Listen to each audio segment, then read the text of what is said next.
right, we all here and accounted for. Paul, can you hear us now? Yes, I can. Do we have Jack McBurney? No, Jack is not going to be here, neither is Terry. All right, so we're not all accounted for. They're not going to be here. Yeah. Lindy, Will not can be you hear us yet? either. Okay, give me a roll call. Let's see who we have because I can't see anyone. You've got Brownie, Lindia, John, Michael, Lanny, and Chap. But Lindia says that she has no audio, but that's not us. It's her. Can we help her get on? She's on. She just is saying that she doesn't have any audio, but I am showing that she does from my side. Tell her to turn her volume up. Yeah. Right, on her computer down at the bottom where hidden icons are. Well, Yeah, there you. hi, Susan. There you go. You can hear her. I can't. We hear. heard you then, Lydia. You can hear you, Lindia. Oh, you can. I'm There you up go. all the way on my computer. Now we can hear you. Hear you, Lindia. Can you She hear cannot us? hear you guys. That's what we're working on. All right, look at the left side and see if your microphone is muted. Well, it's not her microphone because we can hear her. Yep, we can hear her. It's her speaker. Yes, they're 100%. So we can hear her. Is there anybody else having this trouble? Nope. Can you hear us, Lindia, at all? And I didn't have any trouble last time at all. It says Zoom meeting participant is using your microphone.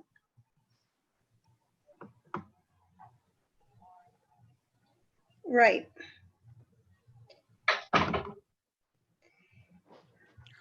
Go over, there's a little error over by the mute.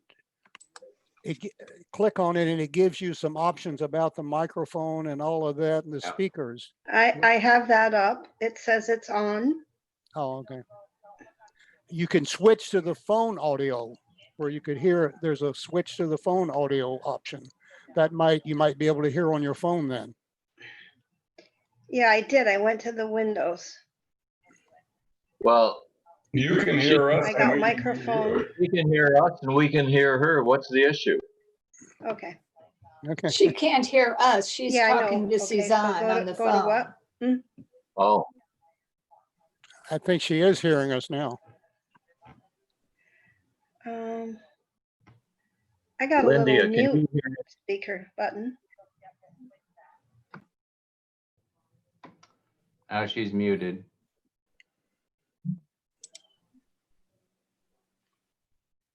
Okay. All right, so where do I go? We can hear you.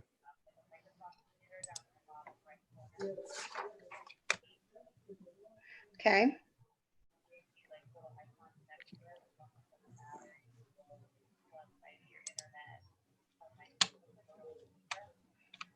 Let me see. I've got a little speaker. It's got an X on it. Okay. That's what I did. It says 100%. Uh-oh. Oh, Susanna. Yeah. Bye.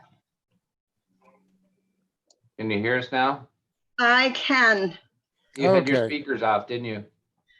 Yeah, but why? How did that happen? You know, I would blame it on everything on Phil. Okay. Of course, he doesn't use it, but I'm going to blame him anyway. That's that you know of, right? Okay. All right, Okay. Lindia, call the order and let's get rolling here with your minutes. Oh, yes. Let's call the meeting to order. We do have a quorum. Okay, what time is it? Let's note the time that we're starting the meeting. 11:11. 11:11. We do have a quorum. Do we have any members speaking? Not that I know of. Okay, let's go to Secretary's report, Linda. Okay, I'd like to make a motion to accept the minutes from June 3rd, 2020 meeting. Okay, we'll need a motion. A second. Oh, I thought that was the motion. A second. Yeah, John Miho made the motion. You seconded it, Mark. Okay, okay, Brown. okay. All in favor, say aye. Aye. Any opposed? None opposed. That carries unanimously. Linda, Make a motion to approve the minutes from the June 10th, 2020 meeting. I'll move that. I need a second. Second. Second. Okay, all in favor? Aye. Aye. Any opposed? Motion carries. There is no president's report. Let's go to the manager's report. Okay.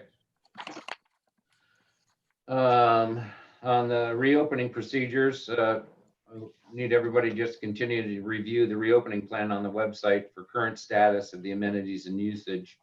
We're hopeful that situation improves soon, sometime soon, so life can get back to a somewhat normal state of affairs. We're looking at opening up for dinners and other social activities, but probably not at this time until August, unless things change. But I saw in the news last night that at Hammond Stadium, they tested over 1,000, I think it was 1,177 people in one day at Hammond Stadium. And they said that they're somewhere, instead of a 10% positivity rate, they're getting a 20% positivity rate. So that's 20% of 1,000, and if there's 1,000 people a day getting tested, that never were tested before, I imagine that's why we're seeing these increases in at least the reporting from it. I'm hearing various stories about how asymptomatic positive tests are coming through with people who have no real idea that they're carrying it.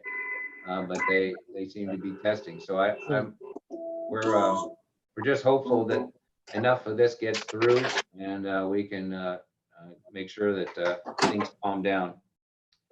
Cabana bathrooms, they're open. They were finished on time and on budget. The company that did them, Top Solutions, was responsive. Hang on a minute, Mark. What? There's some printer going on that's interfering with the audio here. So whoever's running their printer, please hold off on that because I can't hear what Mark is saying. Sorry, Mark, go ahead. That's all right. The Cabana bathrooms are open. We've gotten a lot of great comments on them.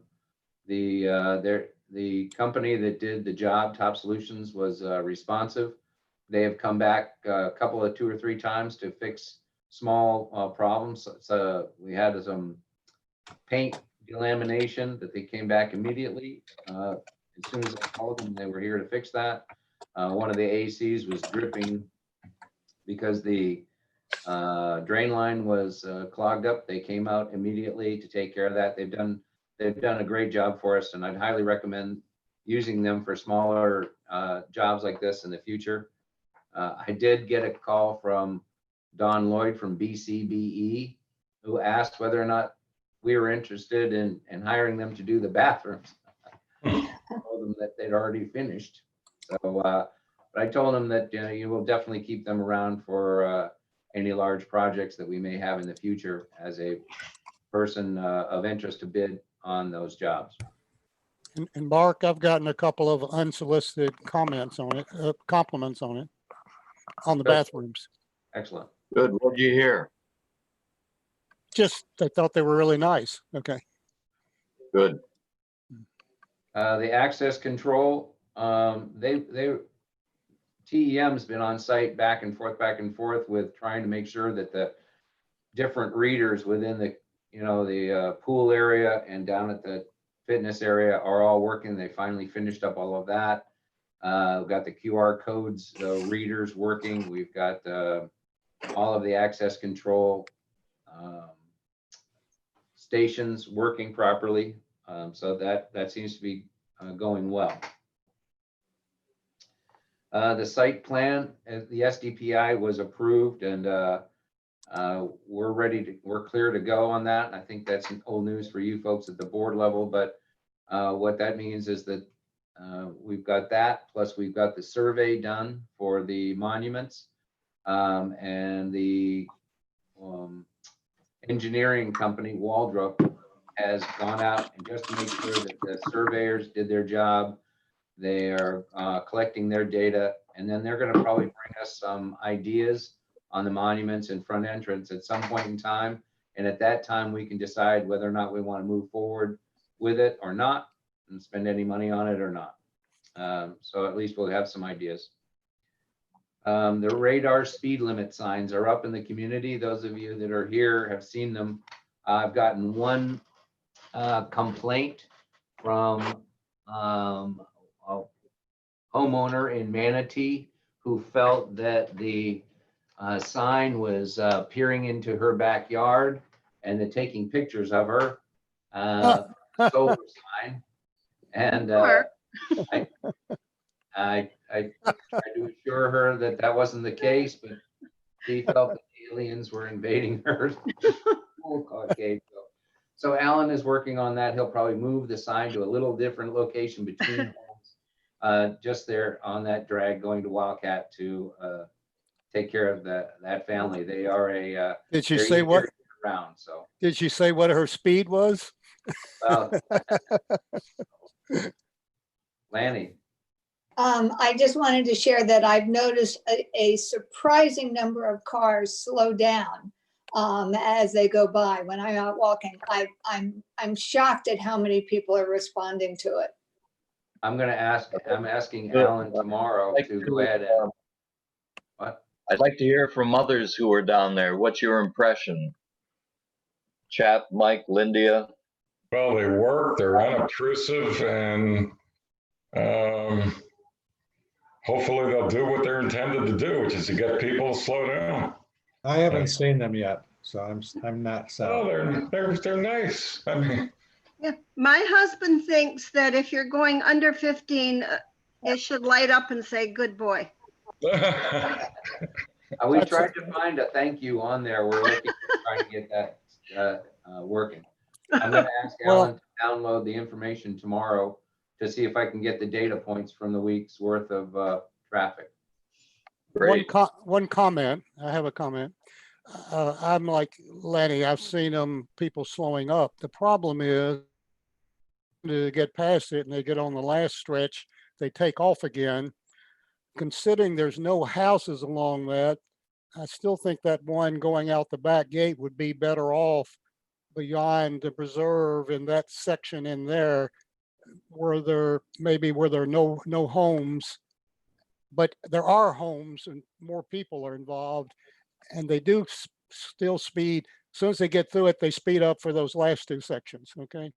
So, and where it is now, it's got those curves. I don't think people will do quite as fast there.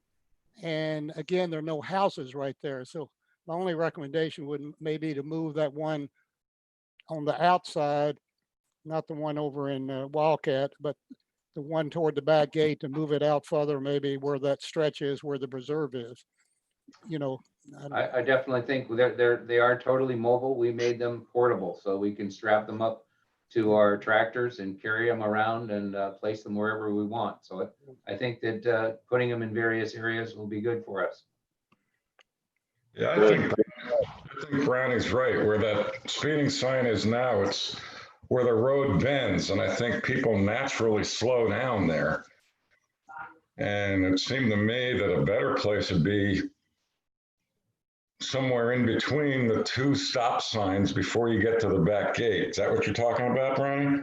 yeah, I'm talking about pretty much where the preserve is back there. Yeah. Yeah, One of those. Yeah. I think that's a good idea. Okay, that's still working with Jeff Nunner on getting some more quotes for the roadways. We are anticipating having 4 companies bid on that. And I'm trying to make sure that the reserve study people understand that there's which sections of road they've got, and that we're applying the money to those areas. So it's because there's 2 Sterling Oaks drives and 1 Sterling Oaks Boulevard. So those 3, we're going to be doing the Boulevard and then the bigger stretch of Sterling Oaks Drive.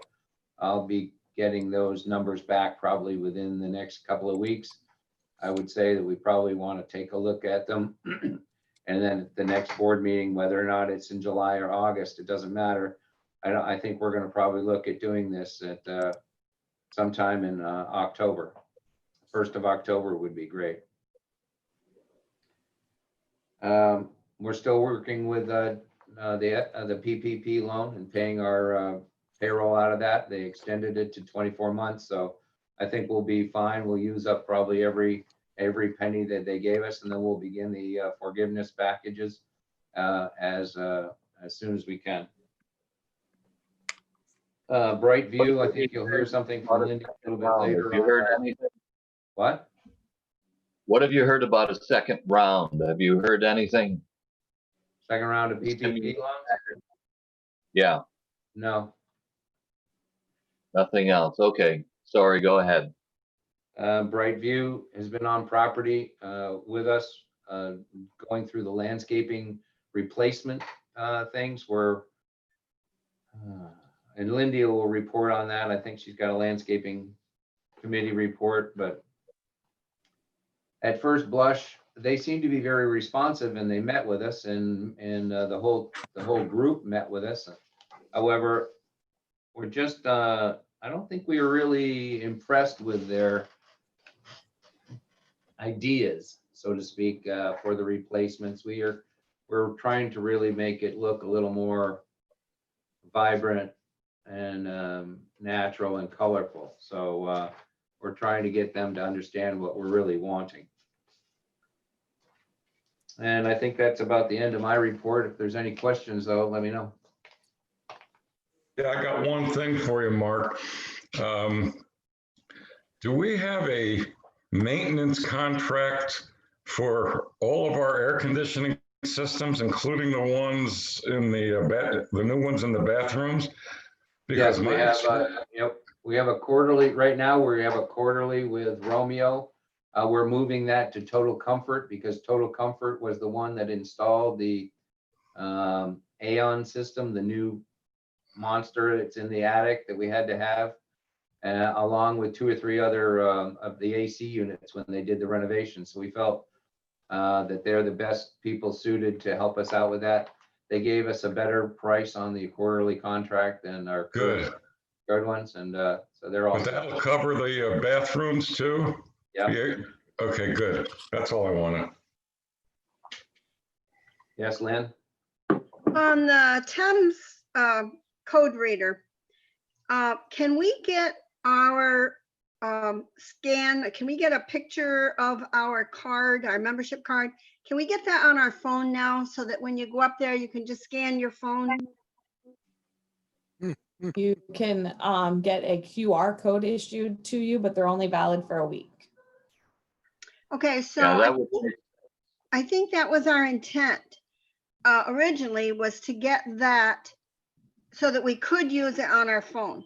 You can get if you want to not carry your membership card, you would just need to contact us every week to get a QR code. But no, there was no intent for you to permanently have a membership card on your phone.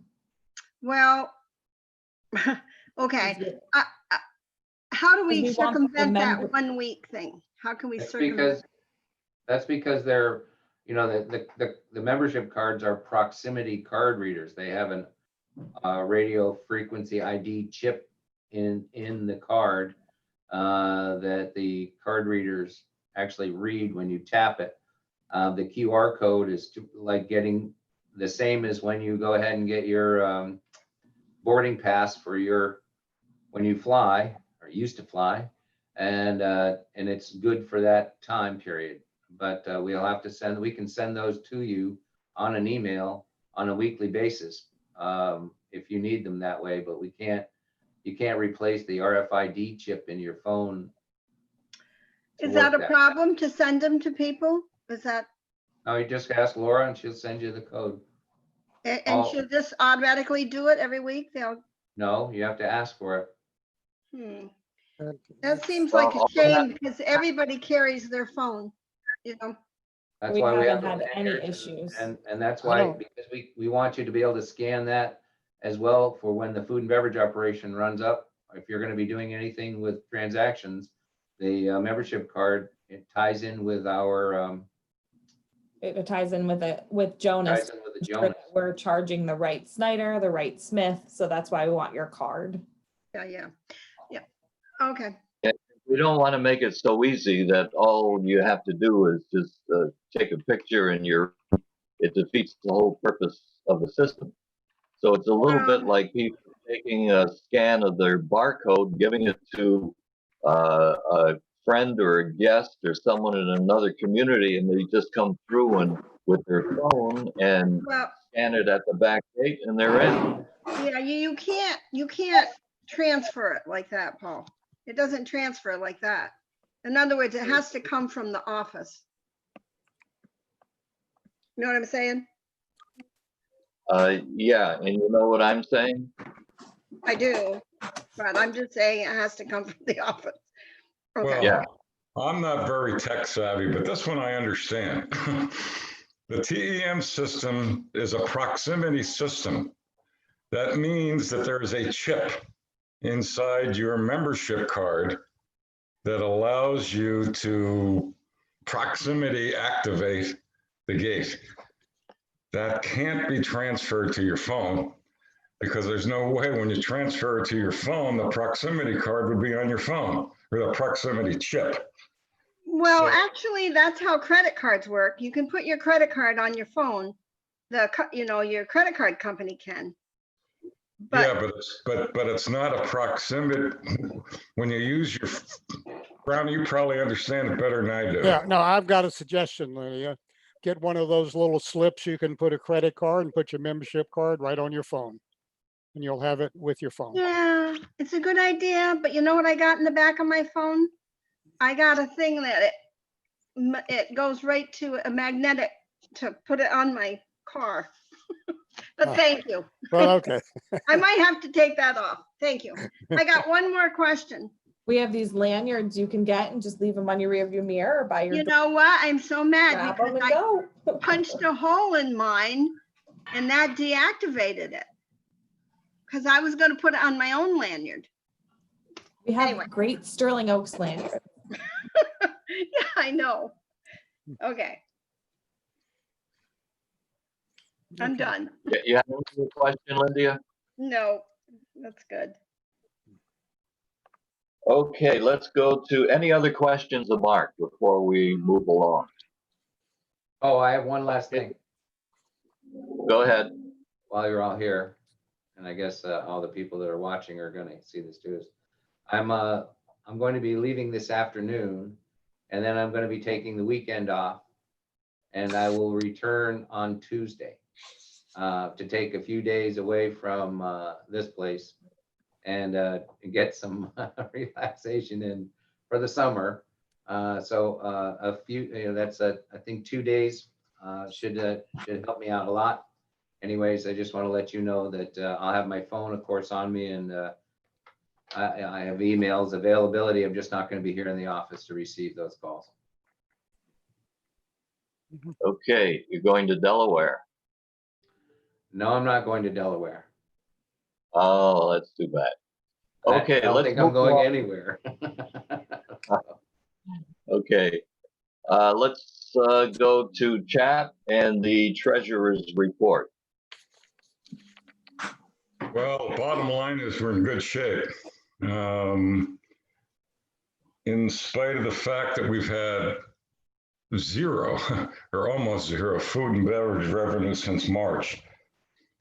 We have, our finances have been controlled to the point where the enterprise P&L is showing a loss of $49,000 through May.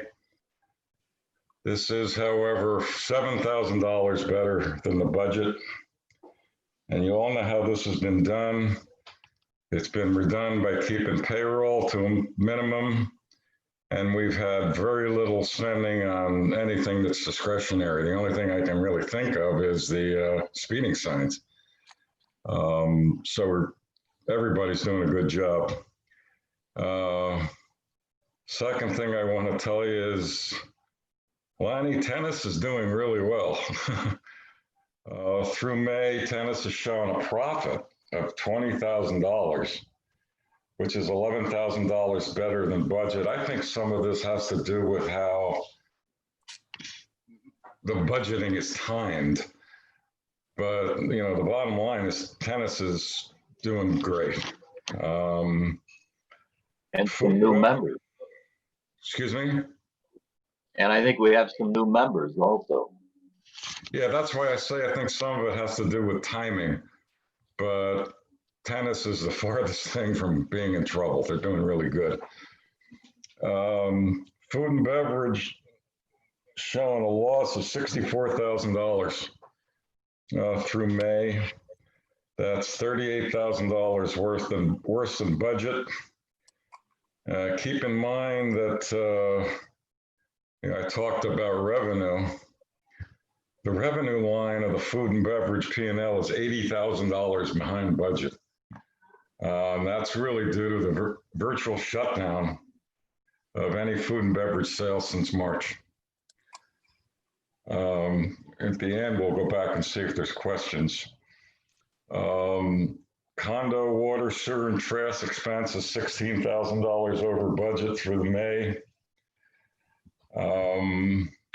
As Mark said, we've been granted a $188,800 PPP loan. It's being used for payroll till it's exhausted. Now, this loan will eventually show up on our books as a liability, but it should be forgiven as we, as far as I know, are complying with the government's terms of forgiveness. So they loaned us $188,800 and we should have it all forgiven. If by some chance it isn't, it's unfortunate, but it's not a big deal. We'd have to pay it back, I think, at 1% interest, but it should be forgiven. There hasn't been any significant change in our bad debt or collections. And the construction loan from First Citizens Bank has been paid down to under $400,000. And we just do it like clockwork every month. As the installment assessment payments are received, we just write a check and pay it down. And that is all I have to say. And the only other thing I want to talk about is the long-term capital fund. You tell me whether we want to do it now or under new business. So that's it. Are there any questions? Any question of Chap? I think we'll handle the long-term capital thing now, but let's respond to Chap in terms of his report first. John Miho. Yeah, I have a question, Chap. If we're $16,000 over budget in the condo, water, sewer, and trash, if this keeps going like this, how's that amount going to be settled at the end of the year? Well, last year we had a similar problem and we just were able to forgive it because our finances allowed us to do that. So this is a number that we'll have to deal with at the end of the year. Last year, like I said, last year we didn't bill the 380 or whatever doors that are involved in this for the deficit. I don't know where we'll be this year. I know that Linda and Jack are working on this issue. Linda, do you have any comment? Yeah, I do. So basically, when we met near the end of the first quarter, it looked a lot worse than this. If you remember, it was going to be over $100 per unit at that point, and who knows what it would have been had it continued. Now I see at 16,000, we're down to $52.63 per unit over. we're in the summer where it always gets down. Our trash has been cut. Instead of 2 pickups a week, we're doing 1. I didn't see any need for 2. And I think we're doing a lot better right now. So I think everything's going to be fairly slow through the rest of the year till maybe November, October, November. And let's see what happens at the next quarter. That's my feeling.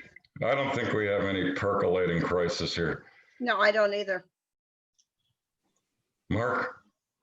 I went ahead and I just got Lindy, just to verify, made sure, and I got the actual written confirmation for Waste Management that they are at 1 day a week. For dumpster pickup, recycles, I think, are at 2. Or just 1. Actually, recycles are at 1, and I think dumpsters are at 1 now. So Right. we'll keep an eye on it, and if 1 or 2 of them seems to get crazy, we'll go ahead and change it up. But at least that should reduce some of the costs during the summer months. Right, thanks. I think that should work out fine. I've been we keep kind of monitoring them, and they haven't been nearly filled for that second pickup. They have hardly anything. One time there was 1 bag in ours. Okay, let's monitor that as discussed. And if we need to adjust it in the budget next year, let's do that. But it's been a couple of years now that it's been running over, and there doesn't appear any other explanation. Well, Can I just add one thing, Paul? Go We ahead. always, for years and years, we only had 2 pickups during season and 1 during the summer. So I was quite surprised to find out that this past few years, we're doing 4 pickups per week in season, which to me seems way too much. And we've been doing 2 in the summer. So I asked Mark to do that, to cut back the 1 in the summer, but I think we ought to kind of look at the season one too. 4 pickups is a lot, I think. Well, I think we need to monitor that because Right. it seems to me that there's an awful lot of activity there during the season. And, well, let's monitor it. But it's a good suggestion. We can take a look. Okay. We do get a lot of complaints in the summer that we're not picking up often enough. In So the I summer? don't know what the answer is. So we'll look at it. Any other questions? I can't see everyone, so you'll have to speak up. Nobody not- has their hand raised. We're all good. If not, let's take up the issue of long-term capital fund. All right, well, you all know where this is going. I think I told you all, but I'll start over. First thing is, let's all remember that this long-term capital fund can only be used for capital improvements. There's no way, unless we changed our bylaws or declarations or covenants or whatever it is, there's no way we can ever transfer this money to operating money. As of the end of May, we have $230,000 in this fund. The only expense out of this fund that is yet to be charged this year is approximately $10,000, which would be the remaining balance on the shade structure. Is that about right, Mark? Yeah, I think that's probably pretty close to Okay. hear that. All right. Now, next thing is there's 2 or 3 items that have been percolating around. Let me give you my point of view on them. Items that could conceivably come out of a long-term capital fund. And a lot of this is my opinion. The 3rd bocce court is not going to happen in 2020. I don't know if it's ever going to happen. I'm less certain about a 3rd pickleball court happening, but I'm quite sure that it's not going to happen in 2020. Both the monument change and the new outdoor dining facility are not imminent. And the level of support for these, at least in the short term, is unsure to me at this time. On top of all this, we've got a situation where I don't know when we're going to get back to normal. My God, we can't even open up our clubhouse that we just spent hundreds of thousands of dollars on because of this pandemic. So under these circumstances, I just can't justify continuing to collect money from our residents for a long-term capital fund at the rate of $18 a door per month. So I am moving that we stop the contributions for the long-term capital fund for the rest of 2020. That's my motion. I second, Brownie, I second. Okay, we have a motion and seconded. Let's have some discussion.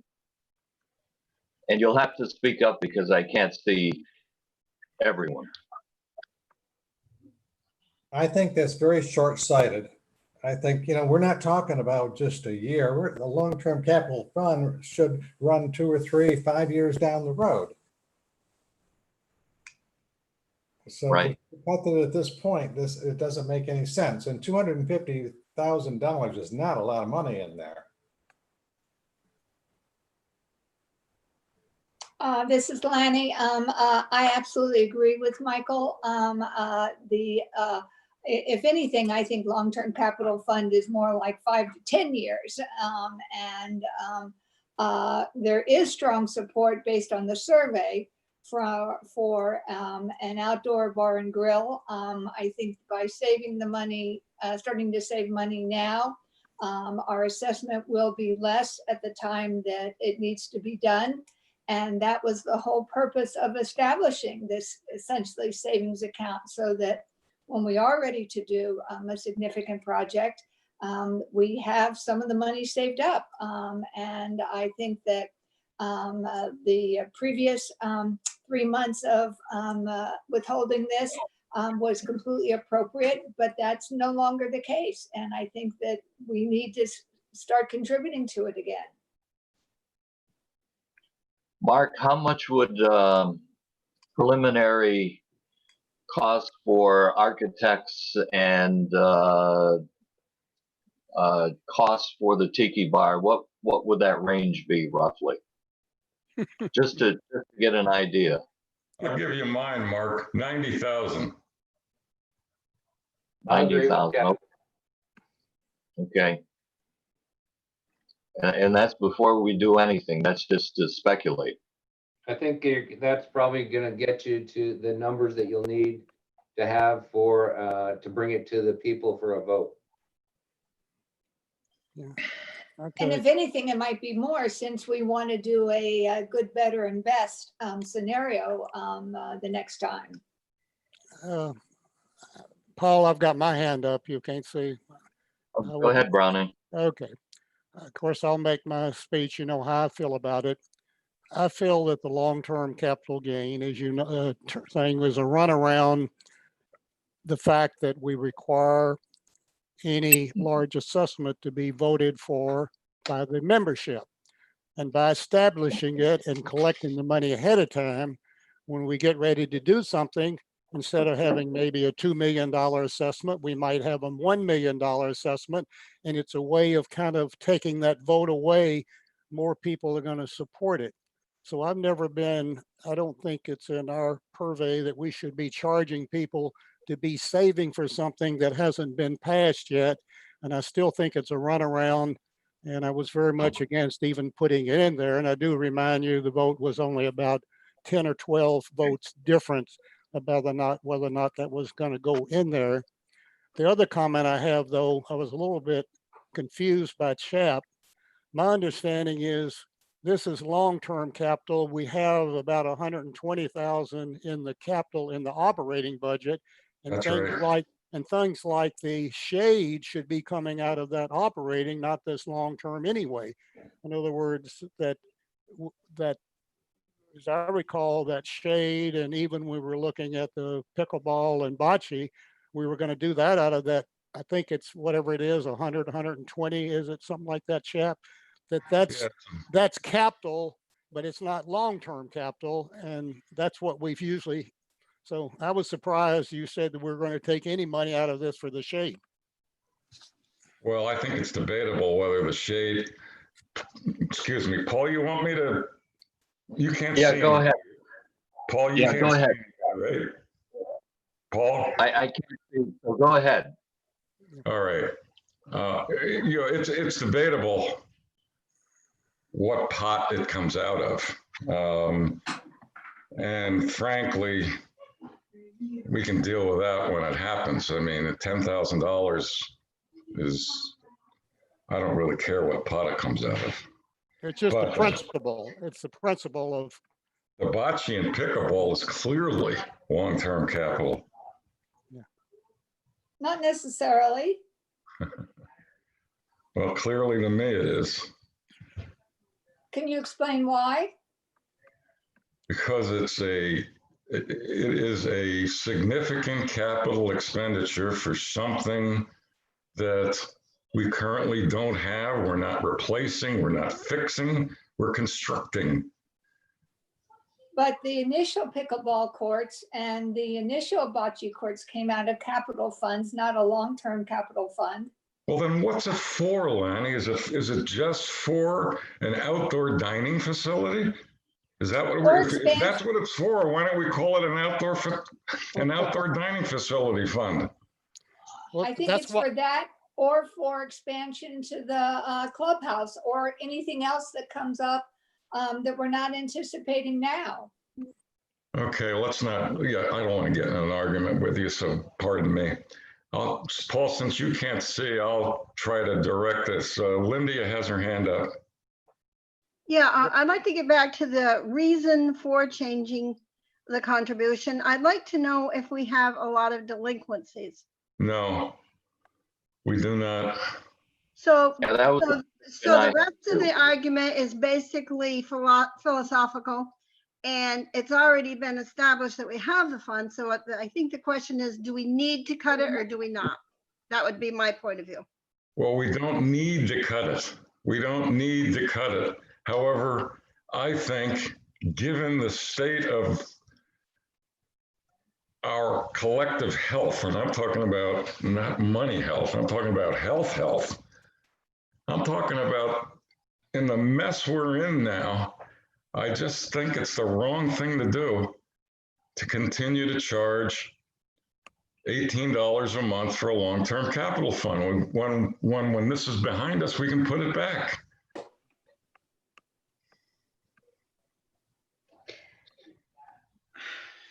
any other, I still disagree with that. I think that it's when you're in a situation like this and people are maybe scared or depressed, it's comforting to know that you have that money out there. Well, why don't you get, I'll be glad to take a check from you every month, Michael. well, there's let's about 9 of us on this board and a full of let other people who take our into fellow board confidence. members and allow them the chance to hold the floor. Please refrain from any mocking or any other thing that would take away from fellow board members' ability to address the entire board. Okay. Well, we clearly don't agree on this. We don't agree philosophically. We don't agree from the standpoint of what I'd like to call what's right under the circumstances. So unless there's any more discussion, we might as well vote on it. Right. Okay, any more discussion?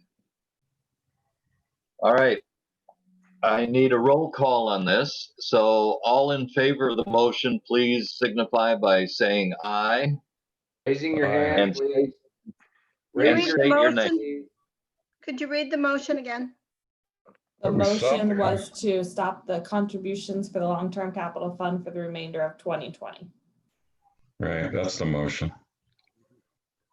All right, Chap, I'll ask you, Chap, to do the roll call because I can't see the entire group. Okay. Okay, Chap, yes. Lanny, No. Michael, No. John, Yes, Brownie, Yes, Lindia, No, Paul. No. All right, the motion does not pass, 4-3. Okay, next item. Let's go to suspensions and fines. That was removed. There are no suspensions and fines. Okay, there are none. Any committee reports? Lanny, No report. I have two. Lindia has Oh. two. okay, Lynn, go ahead. Okay, I'll start with the activity report.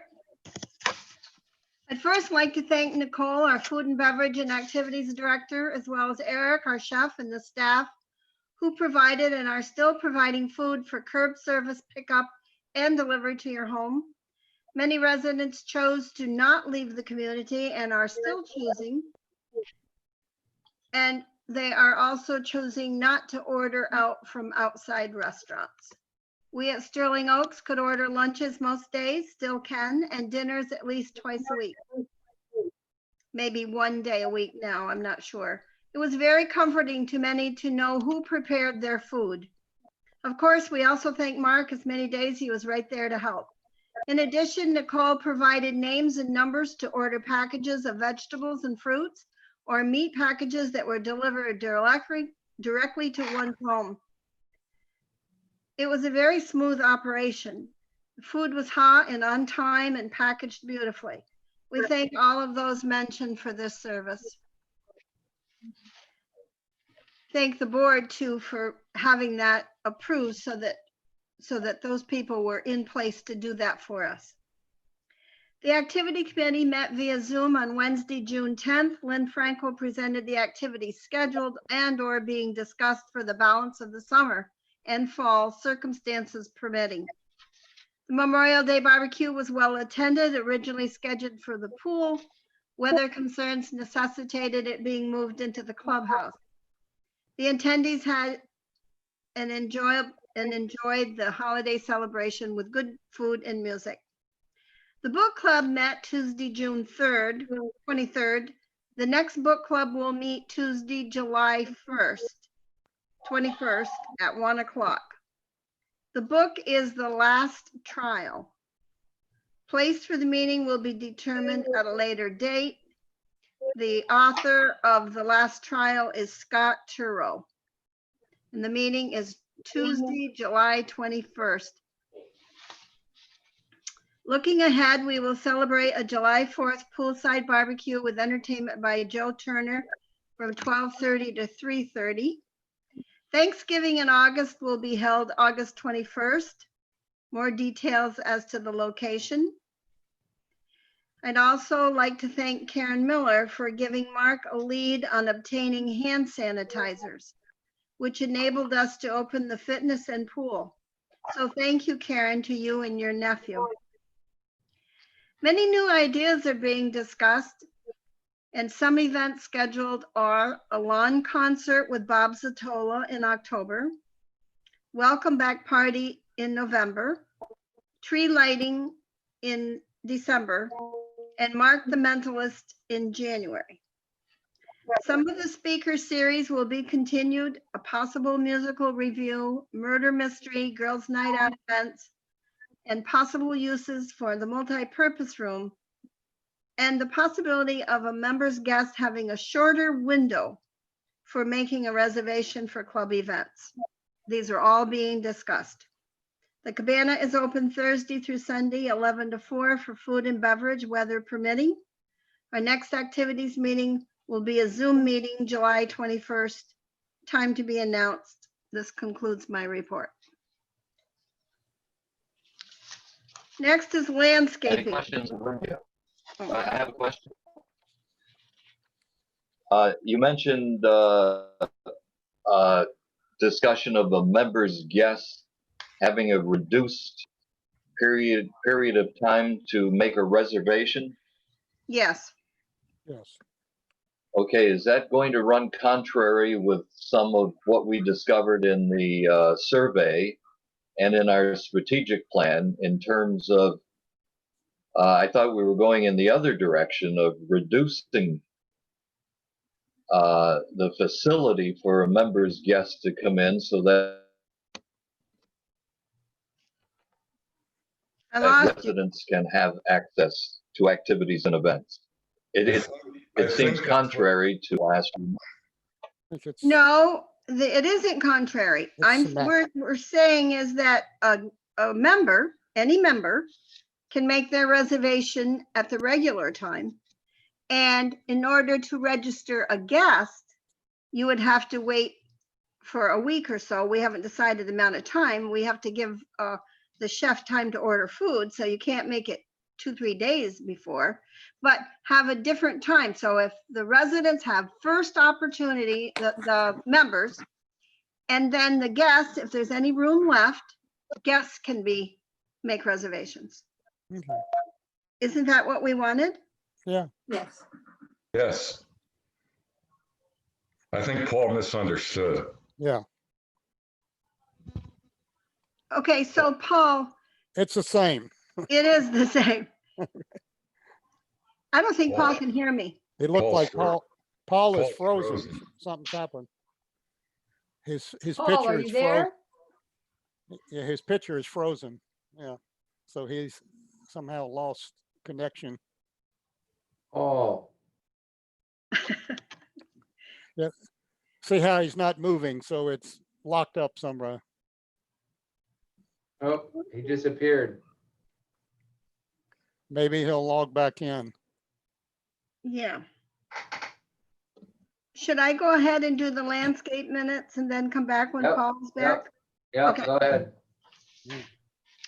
Okay, so I'm going to preview, or I'm going to say something about the landscaping before I read the landscape minutes, because we have this wonderful report that was written by Linda Moxley about our meeting with Brightview.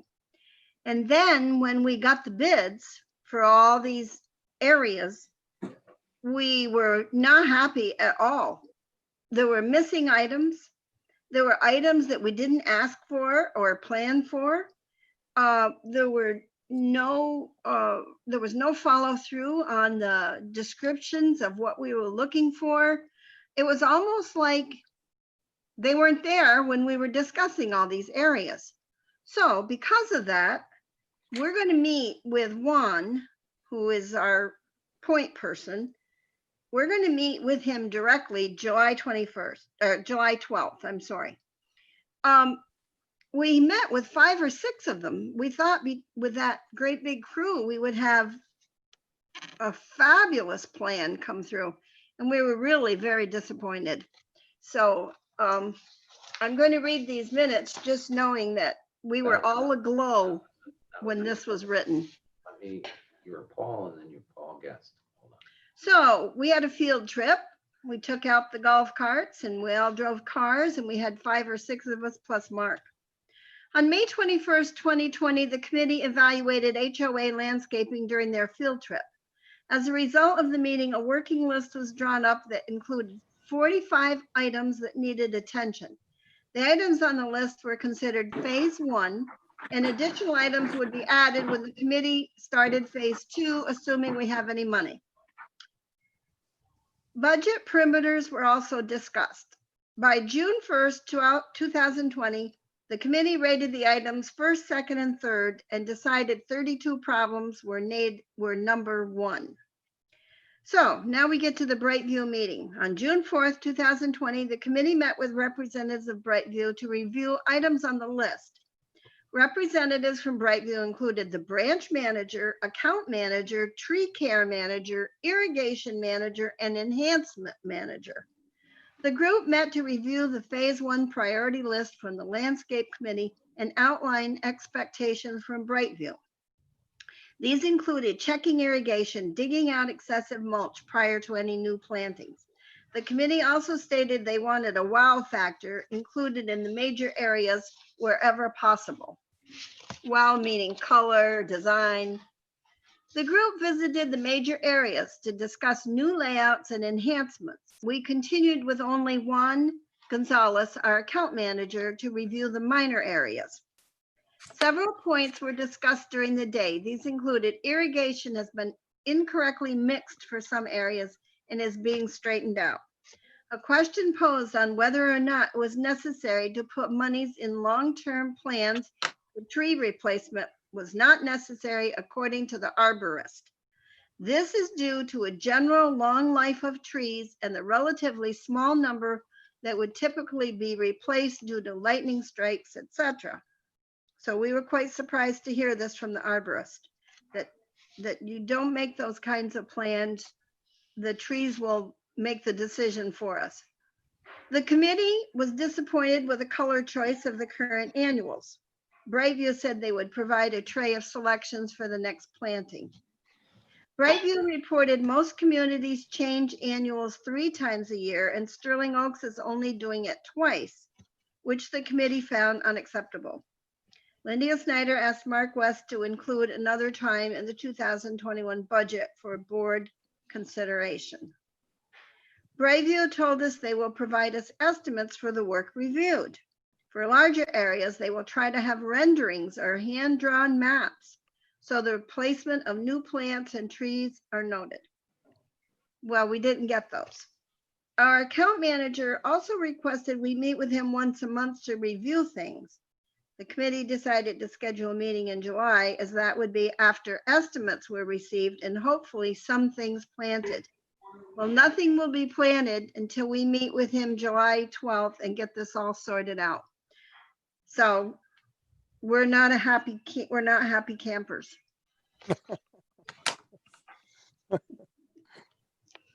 They're in trouble if Lenny is not happy, right? Linda, I have a couple of questions. Yeah, go ahead, Lonnie. Did you talk to them about removing some of the dead plants around the community? I don't understand why so many dead plants are still here, and they haven't done that. Yes, we did talk to them about that, and they said that they would be doing that. I know I was at the pool the other day and almost had a frond, one of those palm fronds, land on me that was dead. But we'll bring it up again. We have a meeting with them July 20 or 12th, and I'll make sure we mention that again, okay? Okay. Another thing is the pentas were not only a poor choice by color, but they really want to be deadheaded. And of course, they don't do any deadheading. Well, I know. I recommend that the pentas be removed now because they look so bad. Just dirt will look better than what they look like. And recommend you consider putting in some native ground cover until you can get annuals, just so that there's something that looks reasonable, but not dead like these pentas do. Well, actually, the pentas in some places look okay. Like if you come in the back gate, they look pretty nice. Right, but most of them don't. Yeah, because well, they all need to be deadheaded. Yeah, we did talk to him about, we'll pick the color, we'll pick the plants next time. Right. And we will mention to him, either deadhead them or maybe a ground cover. Yeah, we're not paying them to deadhead. They just need to, we need things that don't require deadheading in those areas.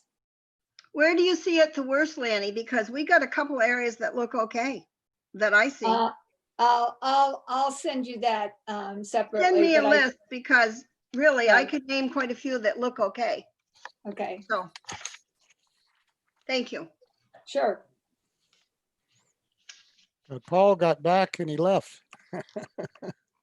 Okay, I'm using another computer and I had to run in and get the agenda.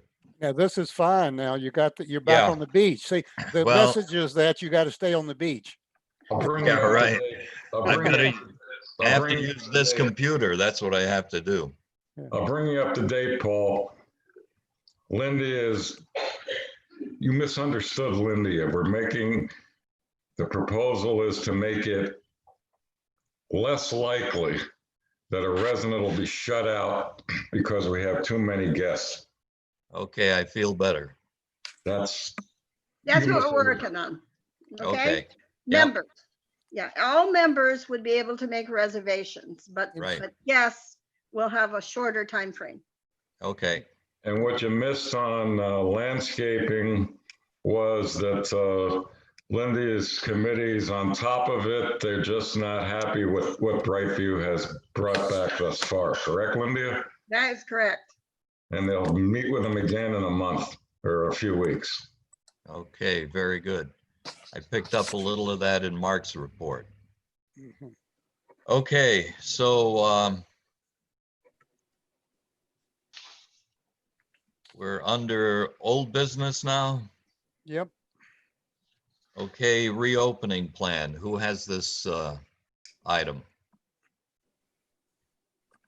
Well, it was in the packet and basically where we are is where we've been for weeks, which is for the most part, we're on phase 2, with phase 3 being a total reopening, and that's all TBD. Correct, Lanny? Isn't that a pretty good summary of where we are? Yes, except I have one other point that the tennis committee would like us to consider. We currently have a mix of out-of-state restrictions. For example, at the pool, the signs are posted that you have to quarantine if you come from the New England and New York states that are now quarantining Florida. That, however, is not in the reopening plan, but the tennis, bocce, and pickleball all state that anyone traveling from anywhere out of state or from Southeast Florida must quarantine. The tennis committee is recommending that we remove that component of quarantining from areas outside of Florida, since we're one of the worst spots right now. The other thing that I wanted to bring up is that the county is talking about requiring masks. And if that is instituted by the county, then I think we should include that in our recommendations for the fitness center.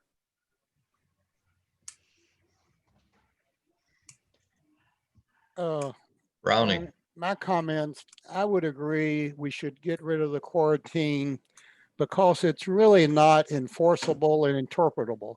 You know, what if I drove in my car to South Dakota and visited family and never went out and came back? I'm a lot safer than the person that goes out to a party in Naples.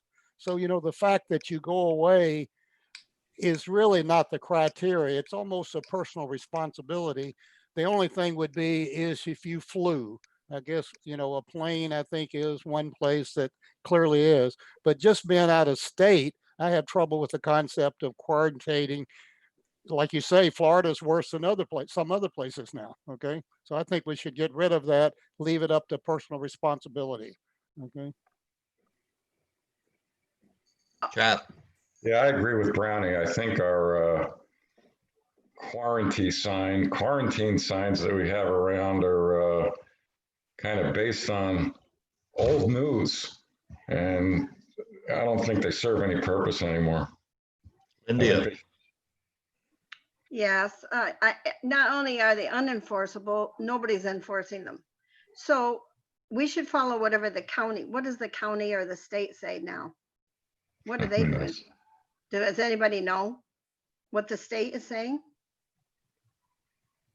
Well, they're recommending masks anytime that you're out in public, but they're No, not I'm not- requiring them, although not- that may change. I'm not And talking masks, Lanny. I'm talking people Travel. from out of Quarantine. state or quarantine. there's no quarantine restrictions from the Department of Health at this point in time. So I think we should follow them and just drop that, because I can walk around here and see out-of-state plates that weren't here 2 weeks ago or a week ago, and nobody's enforcing it, and it's kind of ridiculous, really. Yeah. Well, the and I- problem is tennis has been enforcing it, and so we want to Well, change that. Yeah. Okay, so any other discussion on this? And it appears, Lanny, you'll be able to change that ruling for tennis. Oh, I think we should take those signs down at the gates. Yeah, me too. I think they're silly. Okay, so we're in agreement with that. Mark, why don't you go ahead with that then? And Lanny, does that resolve your issue in tennis? It does. Okay, very good. You all need to keep me tuned in, because the news I'm getting here is that Florida is a hotbed. It's crazy between California, Texas, and Florida. There's a huge eruption going on, and the rest of the world is talking about these three states in particular. So in relation to our reopen plan, I'm going to rely on you all to determine what's going on in Sterling Oaks and whether or not we have to readjust or come back and take a look at our reopen plan or not. So I'll rely on you to tell me what direction we should take. Well, Paul, let me comment on that. Okay, Yesterday we'll was, go to Brownie, then Lanny, then Lindia. yesterday was the highest number of cases reported in Florida, 5,500 cases, new cases.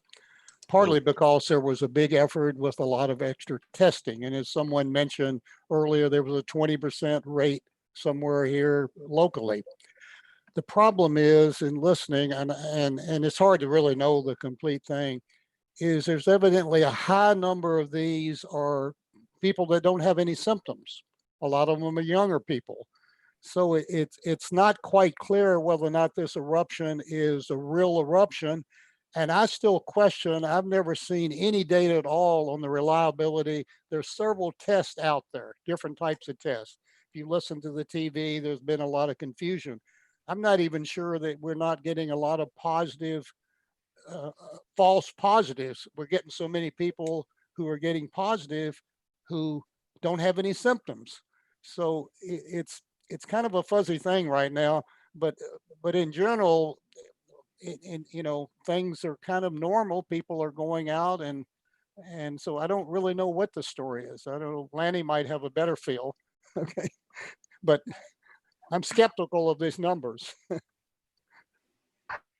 Lanny? Brownie, I'm not skeptical of the numbers. I have looked at a lot of the details. It's nationally and internationally, we've learned more and more that a large proportion of people will not display symptoms. However, they do spread the disease. And that's our concern. And the kinds of contact tracing that's being done is finding that young people are participating in parties, and getting infected, then infecting others at their workplaces because masks are not being worn. The age of the positives are decreasing in Florida as well as in Collier County. And I think there's just a lot more COVID around in the county. And anyone that is exposing themselves without, around people who aren't wearing masks are going to be more likely to be infected. And of course, we're the ones likely to have serious complications. I would like to come up with a consensus today that if the county mandates masks, that we immediately change our rule to mandate masks. Okay, let's go to Lindia, then Chap.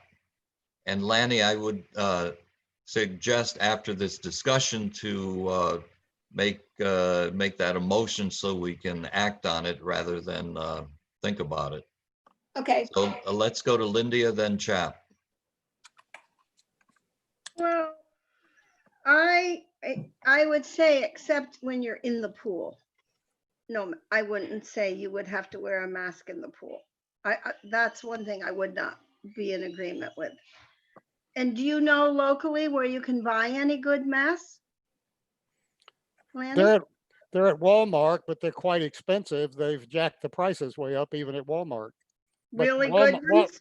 Well, I don't know what are really good are. They're certified masks, the paper throwaways, that you use over and over. Walmart has them, number of stores have them, but again, the price is quite high. I think you get 25 for like $17 at like 80 cents each or something, they're one-time usage. But that is an issue. I think if they suddenly mandated it, two things would happen. People couldn't get masks and the prices would probably double. That's why I think we could help Sterling Oaks if we just give them an idea of where they can get some masks at a reasonable price. There's probably nowhere at a reasonable price already. Okay. Lanny, are there certain kinds around town that you can buy that are better? I see the ones that pinch the nose and all that are supposedly better. yeah, the better it fits, the more it's going to prevent your breath from your secretions from getting on other people. So definitely, if it can pinch the nose, it's better. But no, I don't think there's any particular place. And the real key is that when I wear a mask, I'm protecting you.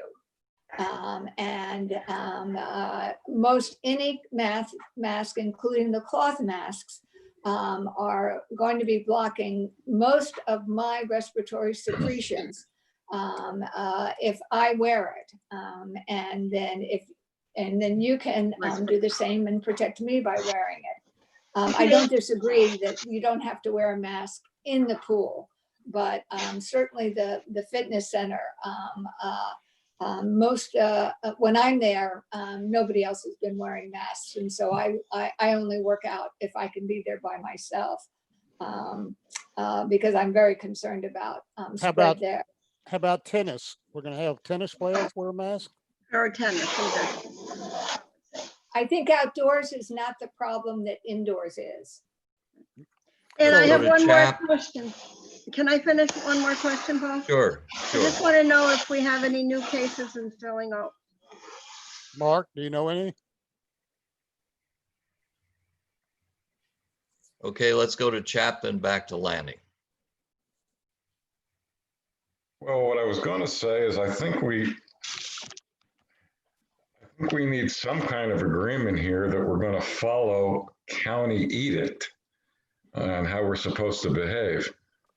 But where I get really confused, Lanny, is are we talking only inside? Are we talking pickleball courts and tennis courts? I don't know how to word the motion. But I agree with where we're trying to go. But I don't know how to deal with the fact that most of the stuff we're dealing with here is outside. All right, Lanny will make the motion. I move that whenever the county mandates masks, that we add to our reopening masks, that our reopening plan, that wearing masks will be required by all residents, homeowners, renters, when they are indoors in any facility. I'll second that. Okay, we have a second. We'll have discussion. Lindia. Lanny, how about face shields? Are they as good as a mask? It depends on how they're used in the circumstance. They're probably fine. They definitely can allow more air to go down low because they're not fitting on the chin. In most cases, that is not going to then get sprayed out to you. I wouldn't think they would be good in the fitness center where the air circulation picks up the virus and then is spreading them around. I would want masks to be used there.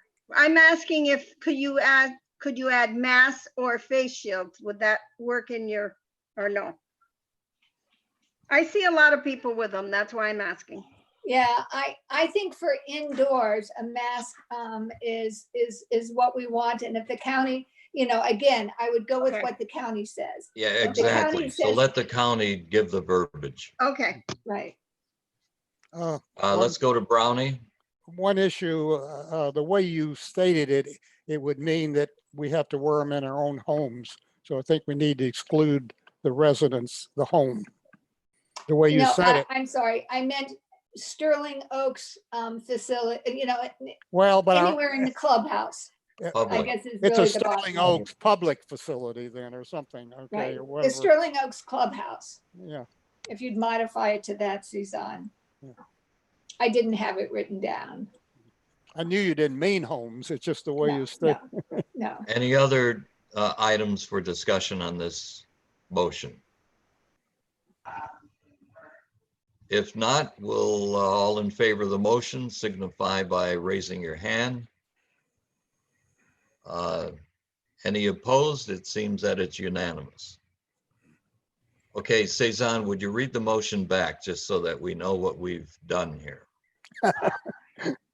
I have, a motion was made if the county mandates to wear masks that all Sterling Oaks, or that Sterling Oaks mimics the county regulations and add to the reopening plan. that All members, residents, and tenants are required to wear a mask when in the Sterling Oaks clubhouse. Okay. Okay, very good. So what happens with our couple on the tennis court? They're allowed to come back now? Yes. Yep. Because we're Okay. taking away the travel restriction. Yeah, okay, good. All right, any other new business? Lanny, then we'll go I'd to like to Lydia. I'd like to get an update on where we are in announcing the strategic plan to the homeowners. Oh, hang on, I've got a call from Terry Kraft. Hi, Terry. Okay, Mark, can you allow Terry in? Okay, here we go. Okay, so where are we with the strategic plan? That's a good point. First thing we're going to do, it's my recommendation, is to thank Jerry Schoenfeld. We're not through with him because I'd like to call him back if and when we do a town hall meeting with the residents. Before you woke up. So first of all, we're not through with Jerry, but I would like to send him a letter from us to him. So to that end, I would like to hear from you in terms of what we should include in a final letter from us to Jerry Schoenfeld. So let's start with Chap. Give me some thoughts that I would include in a thank you letter to him or concluding letter. Well, I'm pretty sure I don't know how you word this, but I'm pretty sure that it's safe to say we never could have done it this fast without him. Okay. He was just extremely helpful. He seemed to be really good at breaking deadlocks, offering suggestions.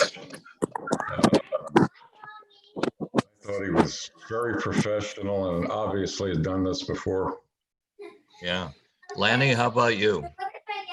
We also would not have had the same quality product without him. Good. Terry, we're having some sound dissonance in the I'll be back in background. a couple minutes. Yeah. I'm sorry. That's my grandchildren. They're going to leave. Okay, Michael, how about you?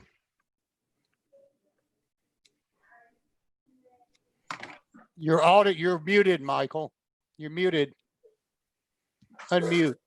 Okay, he kept us on track. I think it ran on a little longer than I anticipated. But, I think he did a great job. Good. Terry, we're still getting some cacophony in the background. They're leaving. Okay. Lindia, how about you? Well, I thought he was very good at taking all of what we said and sort of making it quite concise and whittling it down to a couple of sentences. And I thought that was one of his greatest achievements. Yeah, that's a good point.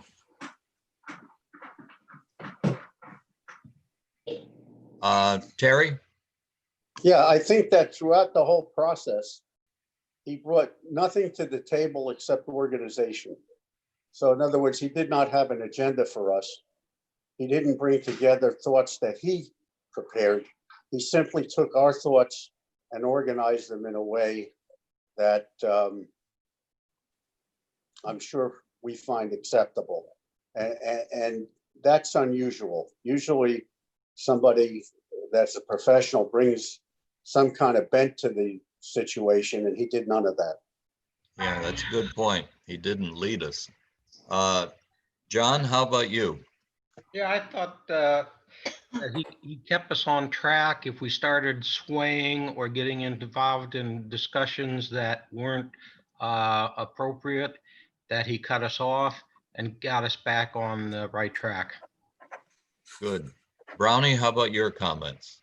I'll just echo everything, what everybody said, nothing additional. A lot of good points already made. Good. Well, I haven't heard anything negative about this guy, and I appreciate his work also, as well as you all did. I'll construct a letter and get that off to him. Hopefully something he can use as a resource and reference as he goes about his business in Southwest Florida. But I too thought he did a exceptionally good job. It's obvious he's done this before, and I think he's done very well by us. Now it's our job to communicate this to the community. So I think we will set up a town hall meeting. I'm not sure when that will be. What is your group opinion? When should we do that, Lanny? At our last meeting, we said we would do it in July via Zoom and do more than one if more than 100 people wanted to tune in, or actually just post it, because then they can, more can watch it later. Okay, the others of you, how do you feel? I would probably delay it to maybe a little bit. With the summer and everything going on, you think you get more interest. I'm thinking of people that are not here. In other words, the people up north, delay it a little bit. It's a long-term strategic plan, so it's not like something we have to do in July. So I would Kind delay of it. thinking along those lines also. Yeah. Lindia. Is there a way of getting something to them so that they can print it out beforehand, so that when we do go over it, they have an idea of what we've been working on? Leave that to Cezanne and Mark to answer that question. Yes, we can definitely email out the package that Jerry sent us and post it on the website. I've been asked for it already, but I haven't gotten permission to release it. Great. I think that would be important, because not everybody, we have 700 and some doors here, and maybe 100 tuned in, or 90, I don't know. Okay, let's go to Chap, Lanny, then Terry. Yeah, I think it'd be a great idea to put it out along the lines of what Cezanne was talking about. My question is, how much of it are we going to put out? Is it going to include all the action steps? Are we talking about the whole 9 yards, or just 70% of the yards? I would presume the whole thing. Well, let me make a comment there. We've all talked about how good Jerry is. Paul, I would talk to Jerry and find out what he would recommend. Because I think there is a problem to giving too much detail. We could get into the weeds. I think it'd be good to get Jerry's advice on that. Okay, let's go to Lanny, then Terry.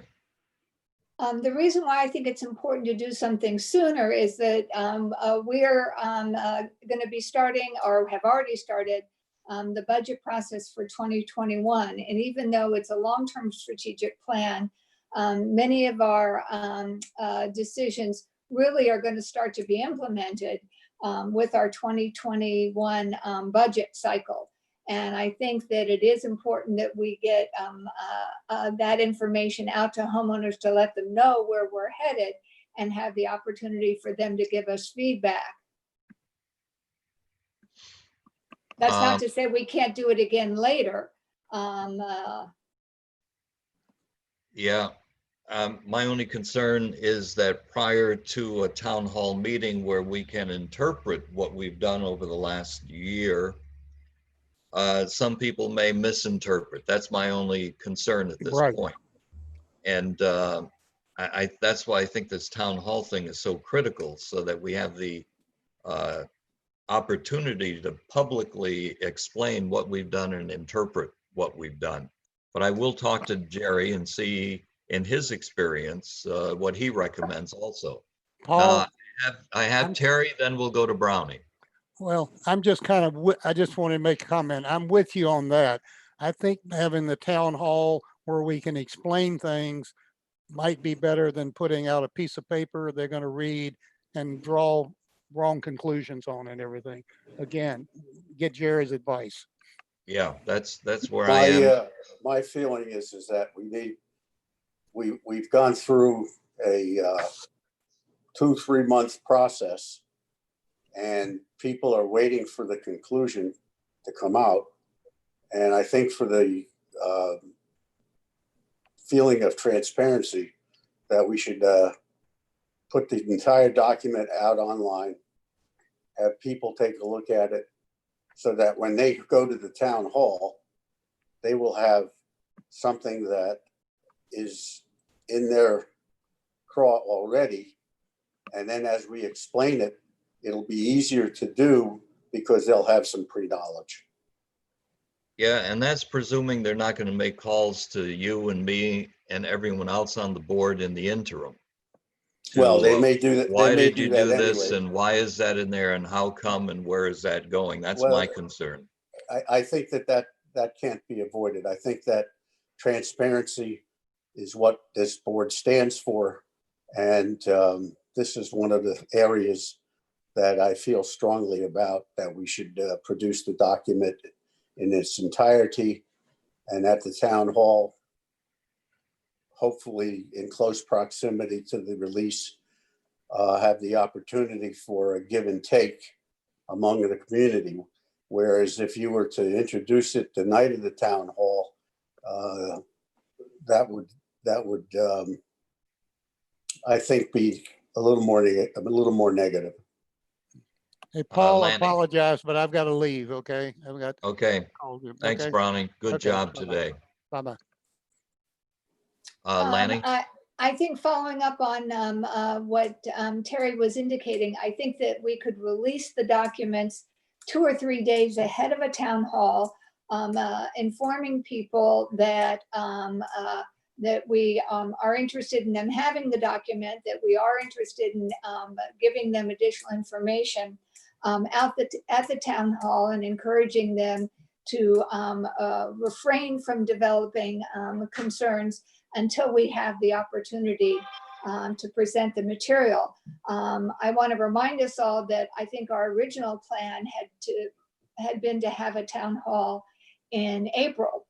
And you know, we're behind for obvious reasons, but I think that that getting back to what our thinking was, that as Terry said, we have promised people that when we concluded this, we were going to let them know about it. And I think that it's important to do that. I know you know, those of us that are here are being asked, you know, where is it? What's going on? And I think we need to get it out there.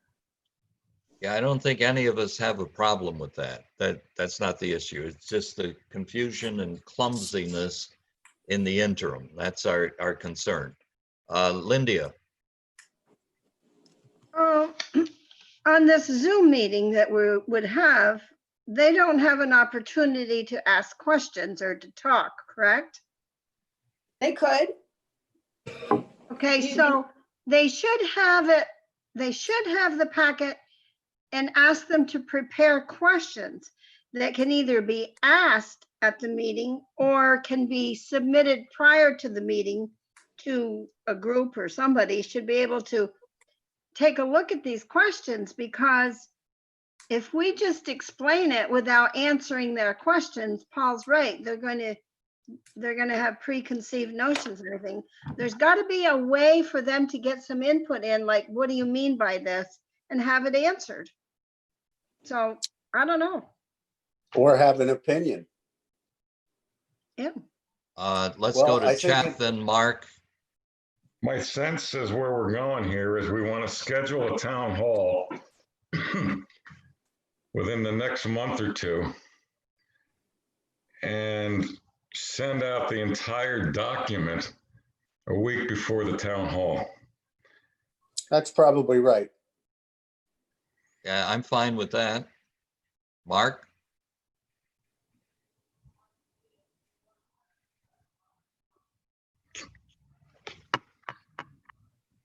Can't hear you, Mark. You're muted. Okay, think about the screen you're looking at right now, only with 100 boxes on it. And 100 boxes of people going, blah, blah, blah, blah, blah.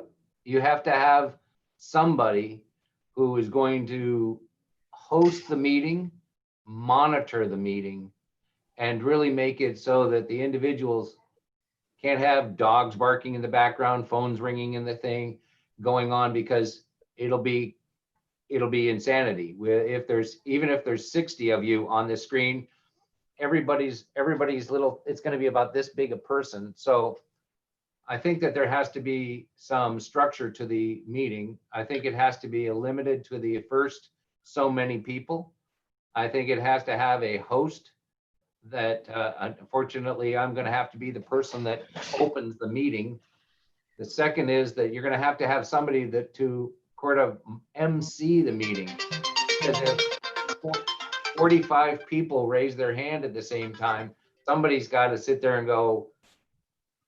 That's where I think, yes, Lindia's idea is, I'm not so sure if it's a town hall meeting as much as it is a presentation of the strategic plan, so that you can tell everybody, here's what it is.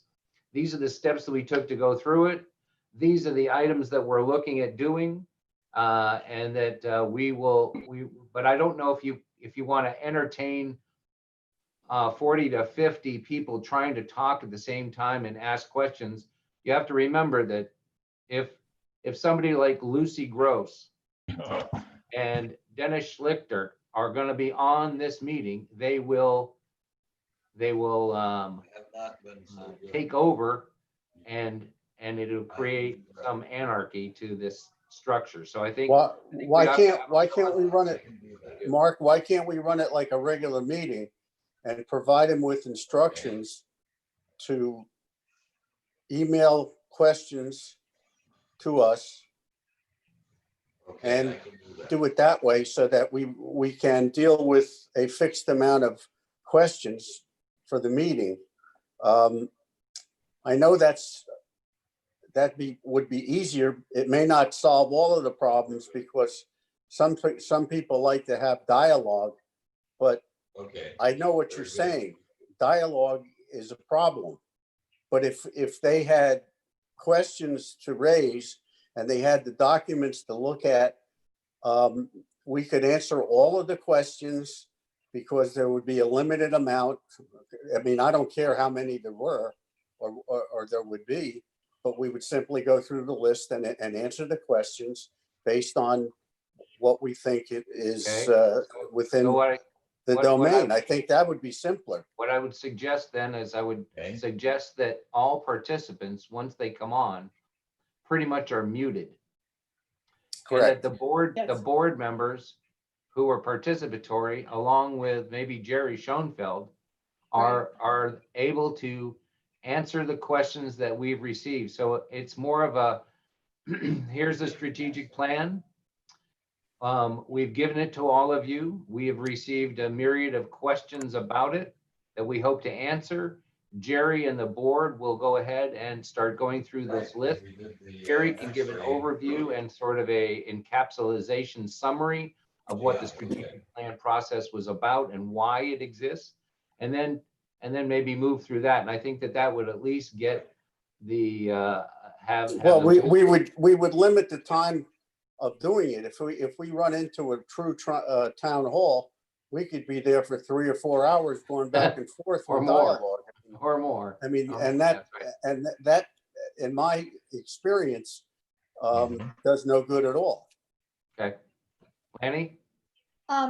Mark, I think your suggestion is exactly appropriate. And then what I would pair it with is a series of chat sessions over the course of the following week, so that smaller groups could have an opportunity to interact, Any indication of that? but not the entire community at once. Okay. Yes, Suzanne. Technically, I can't withhold this document because it's a document club. So if somebody requests it today, can we email it to them? I don't have a problem with that, but I don't know how the others feel, Suzanne. I think it should go with a disclaimer stating that, in truth and formality, I don't know whether or not the board has sanctified and We haven't adopted it yet. It's still a Approve the document of the club. document. But we should do that today. And yes, it should be when it's requested, but I think that's a good reason to have a date in July that we're going to be doing this presentation, so that people know that it's coming and it's coming soon, so that, as it gets spread around, they know that there is the opportunity and they can start sending in their email questions. Okay. Yes, Lynn? Lindia? I think there should be some clear directions for the emails to be coming in, that they are to be in a constructive manner and not derogatory. And if they have a legitimate question, to please ask it in that manner. I Well, think that's that the other good board- thing about written questions. You don't have to read the derogatory part. Right. Happy about that. I think Okay, the board can take all the questions under their advisement and then decide if they want to do them or not. right. Excellent. Well, Sounds good. I move that the board adopts the strategic plan that we've developed.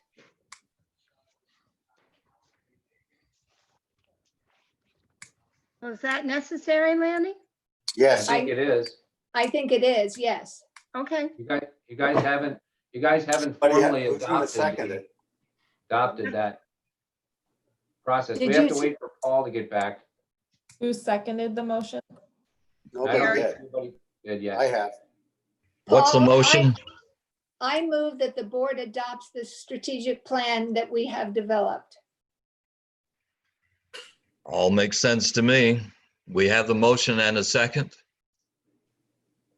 We have Carrie, a second. Okay, all in favor? Signify by raising your hand. It appears we have a unanimous vote. And I'm going to call Jerry and determine when he suggests a town hall meeting. And based on that date, we will, in this, we will post the strategic plan on the website. And a week before we have the town hall meeting, is that the plan? Yes. My The other question- thing that we talked about is that we're recommending that it not be a town hall per se, that participants will be muted and that they be asked to email in questions that we can then be answering. And then we follow up with chat sessions over the following week or two. Oh, that's a so good that- idea. So that people have the opportunity for more discourse in smaller groups. So we're not trying to have 100 people. Suzanne pointed out that people have already been requesting it. So she has to release it to anyone who requests it. And that as soon as we can get a date, preferably next month, of when we're going to have this strategic plan presentation and question and answer session, that then people can be encouraged to hold their concerns and questions until then. Yes, so let's be sure that we have that, that item in there, that we are requesting not to respond to the item until we set the town hall and the Right. appropriate chat sessions. Right. So Why that way can't, why can't, inundated why can't by they a- send by in, a few why can't they people. send in their email questions as they get them, and we just put them in a buffer and hold them until we get time to do the meeting. I don't have a problem with people sending in their email questions. It's just that we weren't going to respond to them until the meeting. Right, and it may be a long time and we may be getting criticism because we're not responding to them quickly enough and. Well, that's going to be in the email. Here is the strategic plan. You're welcome to ask any question that you wish to put in an email format. And then we will respond to that format and to any of the questions at such and such date. And that puts an end to it. Okay, so I want to be sure that Mark and Cezanne are paying attention to this because we have to get all this sequence in place and we have to have accurate wording to the community as to what we're up to. We'll send out a test before you get to see it. Well, Paul, don't you have to verify with Jerry when he can do it first? Yeah, but And I think But you you're should gonna- get a date What from him as Cezanne, soon what as we Cezanne can. is saying is that she's already getting requests for this document. And now that we've approved the document, she should be okay to release it to those people that ask. And then we put a blast out for the entire group when it's appropriate a week before the meeting. I think that's what you're saying, Cezanne, right? Yeah, that's no problem. Just, there's a few people that asked, and there's probably people watching this right now or going to watch this that are going to want the document. But I don't need to post it on the internet until we kind of have dates. So then we can post the document, include when the town hall meeting is going to be. We can do like we did with the improvements and have a link to a form right there that they can complete to submit questions. And then we can schedule those chat sessions to follow up after the presentation. I think Laney worked good last time when we had the improvement sessions that I kind of gave her all of the questions as they came in. So if she had to do research or get information, she would work with you guys on trying to get the questions answered prior than trying to fumble to answer the questions during the presentation. Right. Right. Good idea. But that's why, Paul, if you can get a date from Jerry in July as soon as possible, then we can at least get that on the calendar and let people know that it's going to be happening. And that may quell some anxiety. Well, I'll ask Mark to deal with that. This is not a big issue, but if you track Jerry down and ask him when he thinks he could be available to do a town hall under the guidelines that were presented here a few minutes ago. Okay.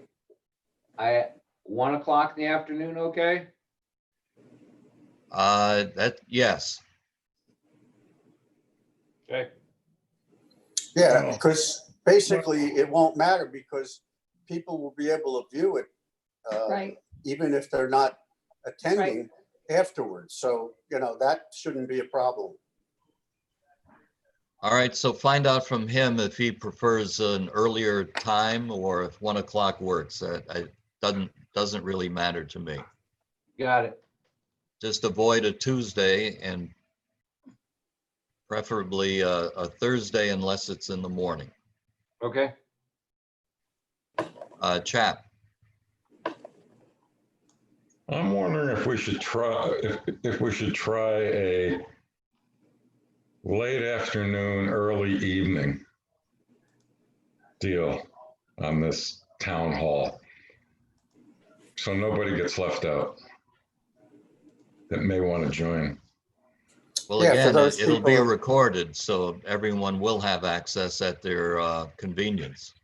But I agree with Chap, because there's certain people that work during the day that by 4 or 5 in the afternoon would be available. Would that, if that would increase the amount of people? We've tried this so many times, guys. I'm gonna tell you, the number of people that are here working in this community that are attending these types of chat sessions or board meetings are less than people in Negligible. my hand.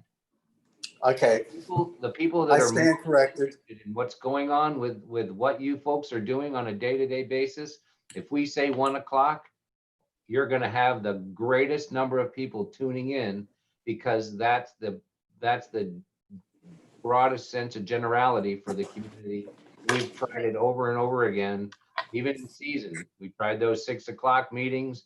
We tried the late afternoons. It doesn't All right, work. I withdraw. Better to do it Linda, when do we you do it. have a comment? Not really. I think 1 o'clock is a very good time. Tennis is over. And I think a lot of people can watch at 1 compared to other times. Especially in July.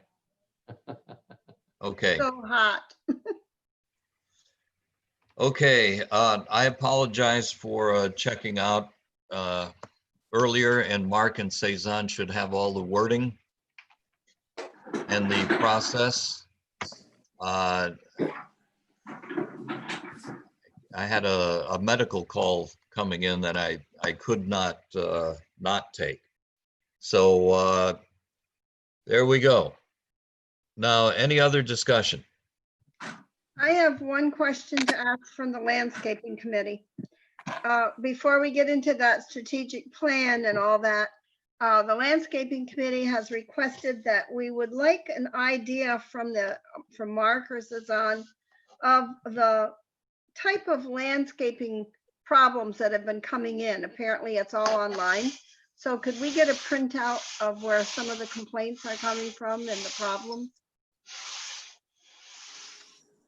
I think you're asking for like a report of all of the submitted requests through Brightview's portal. Yeah. Mark, you may have to ask Juan or whomever manages that portal if that's a possibility. Okay. Know We don't that see- I don't think see Laura everybody's. has access to the portal. So I'll ask her if she can do it. I have one of my residents that asked Mark if you can give us an update as to the planting supposedly going to be at our property in the northern part of the addition, whether or not those trees are going to be planted, or we're not sure yet. I guess we still have to hear from them. Which one? Versal's planted all the trees. Yeah, Basal. Yeah. Basal. Everything's in. Oh, so that's the way it is. That's the way it's going to be. Yeah, they've done exactly what their Bonita Springs City of Bonita Springs landscaping plan has done. They planted in their oak trees. They've put in the shrubberies. They've done all of that work back there. And we're satisfied that we don't need to do anything on our side. No, because our bushes are now at 9 feet tall. That's all I need to know. Thank you, Mark. All right. I noticed that Versol had some new plantings along that drainage area. Yep. Probably 5-6-year-old trees that went in. So all of that's a good signal in that area. Just as promised. Yeah. Chap? Yeah, I'm halfway through Bolton's book. It's worth a read. What? I think so. Okay. Date of the next meeting, are we looking at the 30th? So help out the finance committee here and helping ourselves out, I guess. Can we do 11 o'clock on Thursday? 30th of July? Yeah. Brownie's the one that had the issue about 11 Yes, o'clock. that's right. So, Mark, let's check with Brownie. See We that gotta he wait. can do We that. got a couple days to figure that out. I think we'll be okay. Yeah. So even if it goes 9, can you do 9 o'clock, you all? Sure. Okay. So, Mark, if you could poll the board and see if we can't do it then. I just can't do the afternoon. Otherwise, we can move it to a different day. That'll be tricky. It'll have to be Monday or Friday. All right, let's just, let's count on that, and that's if we have to have the meeting at all. Yeah, good point. Okay. Okay, you all, thank you very much. Good to hear and see you all. And look forward to next month's meeting. I move we Thank you adjourn. again. Second. All in Aye. favor? Aye. Motion Aye. carries. Take Thank care. you all. All All right. right, we'll see you later. Bye now.